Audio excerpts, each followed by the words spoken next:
إن الذي أخذ الغالي أب أو أم، ابن أو ابنة، أخ أو أخت، عم أو عمة، خال أو خالة، الذي أخذهم هو أرحم بهم منك. ولو جرت مدامعك، ولو بكيت الليل والنهار، أقسم بجلال الله أنه أرحم جل وعلا بهم منك.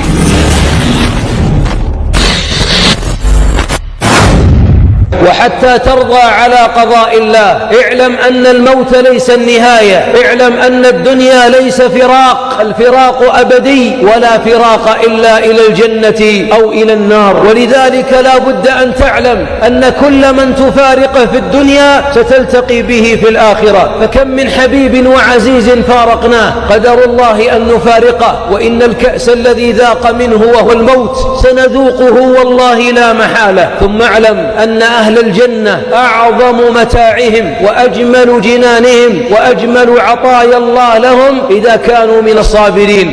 ماذا يقول الحق جل وعلا في وصف نعيم أهل الجنة؟ والملائكة يدخلون عليهم من كل باب سلام عليكم بما صبرتم فنعم عقب الدار. نعم، أعالي الجنان نالها أهل الجنة بالصبر، فاصبر واعلم أن قضاء الله واقع، وأن الله لا يخلق شرا محضا. كل شر في عينك هو في الأصل خير، محنه في أجوافها منح، والآلام بوابة عطاء الله لعبده. فاصبر وصابر حتى تلتقي بمحمد إمام الصابرين على أبواب الجنان. بعض المرضى قبل ما يموت يئن من الآلام يقلبونه، وتعب الأطباء منه. هذه الآلام التي تسبق الموت هي آلام الرحمة، آلام رحمة الله للعبد. كيف يتألم العبد والله يرحمه؟ لأن لبعض الموتى منازل في الجنة لا ينالونها إلا بالصبر على الألم. ما يصيب المؤمن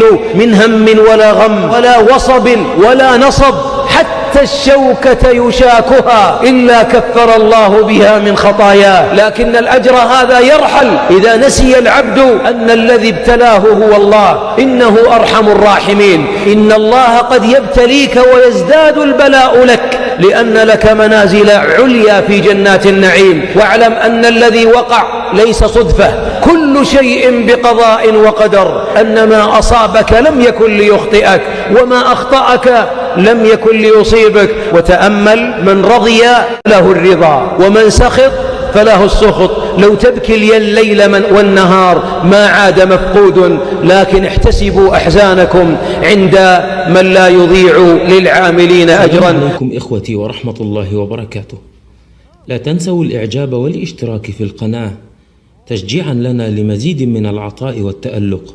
نفعنا الله وإياكم بصالح الأعمال.